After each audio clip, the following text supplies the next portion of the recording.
If you're over 60, there are a few vegetables you might be eating every day that could actually be working against your health, especially if you're dealing with some common conditions. But the good news is that there are also a few vegetables that can be incredibly beneficial for the aging body. In fact, adding the right ones to your meals regularly may help support energy levels, brain health, and overall well-being as you get older. In this video, we'll look at a few vegetables that seniors should be a little more cautious with, and a few others that are worth eating more often.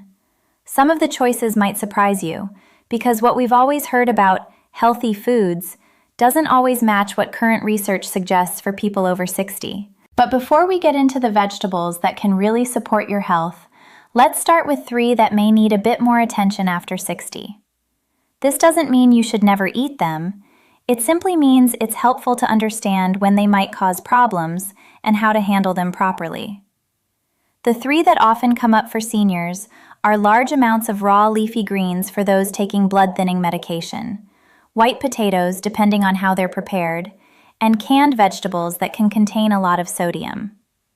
Let's take a closer look at why these matter and what you can do instead. The vegetable to be cautious with number 1 is large amounts of raw leafy greens like spinach and kale if you're taking blood-thinning medications like Warfarin. Now, leafy greens are incredibly healthy, so let me be very clear about this. The issue is that raw spinach and kale are extremely high in vitamin K, which helps your blood clot. If you're taking Warfarin, which works by blocking vitamin K, eating large amounts of these greens can interfere with your medication's effectiveness. Let me tell you about Richard. He was 71 and on Warfarin for atrial fibrillation.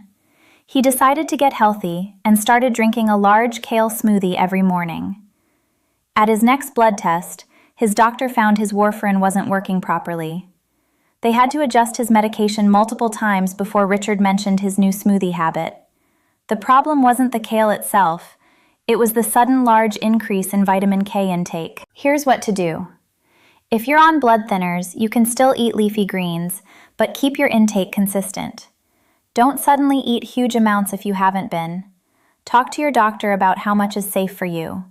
And consider cooked leafy greens instead of raw. Cooking reduces the volume significantly, so you get the nutrients with less vitamin K per serving. If you're not on blood thinners, raw leafy greens are perfectly healthy and you should absolutely eat them. Vegetable number 2 is one almost everyone eats regularly, but the way it's typically prepared makes it particularly problematic for blood sugar.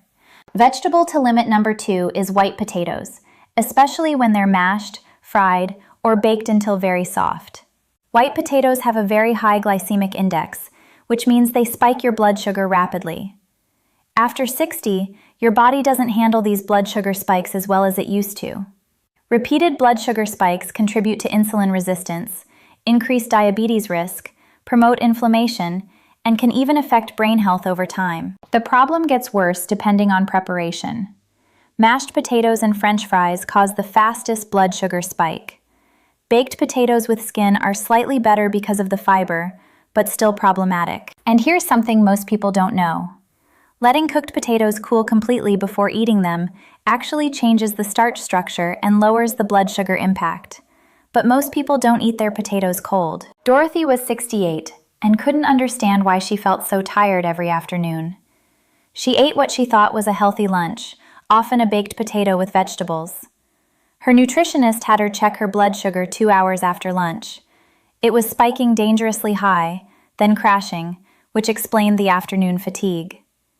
When Dorothy replaced white potatoes with sweet potatoes, or added protein and healthy fat to slow the absorption, her energy stabilized completely. What to do instead?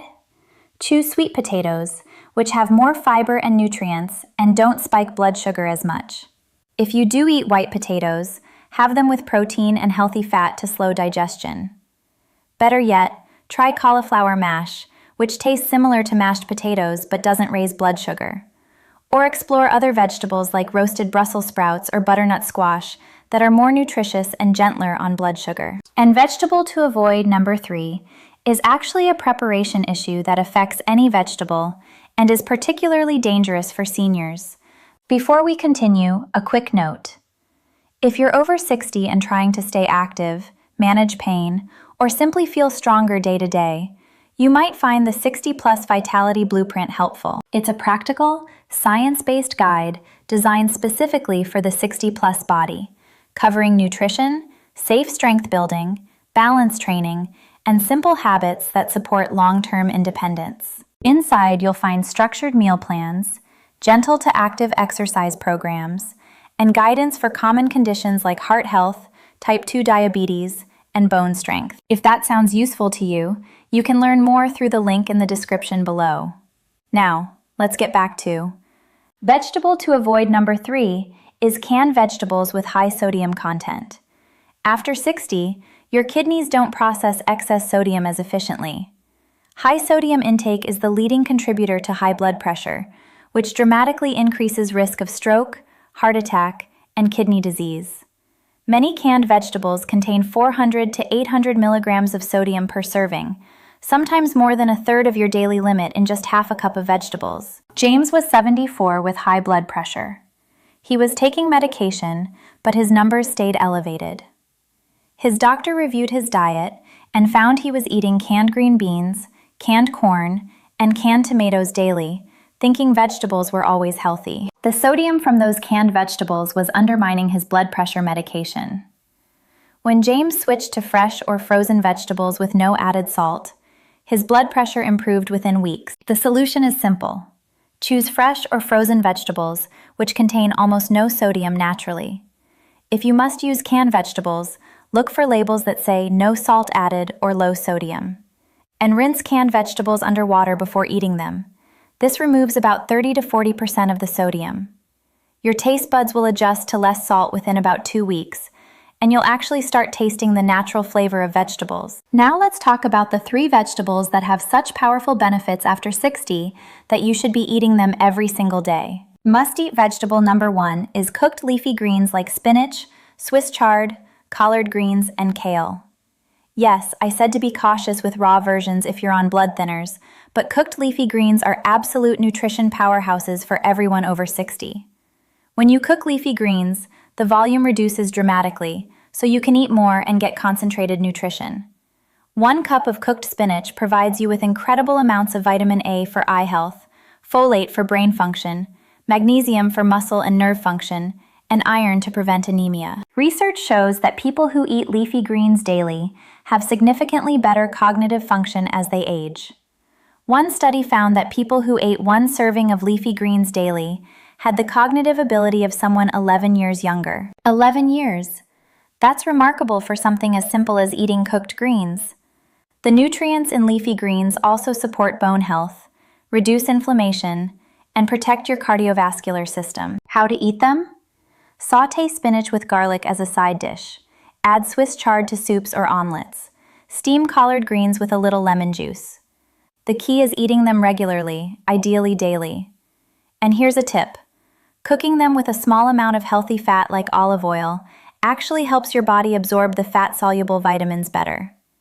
Aim for at least 1 serving of cooked leafy greens every single day. Must-eat vegetable number 2 has been shown in hundreds of studies to have powerful protective effects against several types of disease. Must-eat vegetable number 2 is cruciferous vegetables, which include broccoli, Brussels sprouts, cauliflower, and cabbage. These vegetables contain special compounds called sulforaphane and indole-3-carbinol that research suggests have protective properties. Studies show that people who eat cruciferous vegetables regularly have lower rates of certain chronic diseases, better cardiovascular health, and improved detoxification processes in the body. Margaret was 72 and started eating steamed broccoli with dinner 4 times per week based on her doctor's recommendation. After 6 months, she noticed her joint inflammation had decreased significantly. While this is anecdotal, it aligns with research showing that the anti-inflammatory compounds in cruciferous vegetables can help reduce overall body inflammation, which is at the root of many age-related health problems. The best way to prepare cruciferous vegetables is to steam or roast them lightly. Don't boil them, which destroys many nutrients. Roast Brussels sprouts with olive oil until slightly crispy. Steam broccoli until just tender. Make cauliflower rice or cauliflower mash. Try to eat at least 3 to 4 servings per week. If raw cruciferous vegetables give you gas, Cooking them makes them much easier to digest. And must-eat vegetable number 3 is actually a category that provides one of the most important benefits for aging brains and bodies. Must-eat vegetable number 3 is deeply colored vegetables like red and yellow bell peppers, carrots, tomatoes, beets, and purple cabbage. The intense colors come from compounds called carotenoids and anthocyanins, which are powerful antioxidants. After 60, oxidative stress increases in your body and brain. These colorful compounds help protect your cells, support eye health, reduce inflammation, and protect cardiovascular health. Robert was 75 and started eating what he called a rainbow plate, including 3 different colored vegetables with dinner every night. After 3 months, his eye doctor noted improvement in his macular health. While individual results vary, the research is clear that the pigments in these vegetables provide real protective benefits for eyes, brain, and overall cellular health. Here's a simple rule. The deeper and more vibrant the color, the more beneficial compounds the vegetable contains. Aim to eat vegetables of different colors throughout the day. Red peppers with lunch, carrots as a snack, roasted beets with dinner. The variety ensures you're getting a wide range of protective nutrients. Let me give you a simple daily vegetable plan for optimal health after 60. At breakfast, add spinach or tomatoes to your eggs. At lunch, have a salad with mixed colors, bell peppers, carrots, and tomatoes. At dinner, have 2 servings of vegetables, 1 cooked leafy green and 1 cruciferous like broccoli or Brussels sprouts. For snacks, keep baby carrots, bell pepper strips, or cherry tomatoes ready to eat. The goal is at least 5 servings of vegetables daily, with emphasis on the 3 must-eat categories we discussed. If you're currently eating 1 or 2 servings, gradually increase. Your digestion needs time to adjust to more fiber. Start by adding 1 additional serving per week until you reach your goal. Let's review quickly. The 3 to limit or be cautious with are raw leafy greens in large amounts if you're on blood thinners, white potatoes that spike blood sugar, and high-sodium canned vegetables that raise blood pressure. The 3 you must eat daily are cooked leafy greens for cognitive and overall health, cruciferous vegetables for their protective compounds, and deeply colored vegetables for antioxidant protection. Share this with anyone over 60 who wants to optimize their diet. Subscribe for more evidence-based nutrition guidance. Comment below with your favorite vegetable and how you prepare it. Remember, food is medicine, and the vegetables you choose every day are either supporting your health or undermining it. Choose wisely.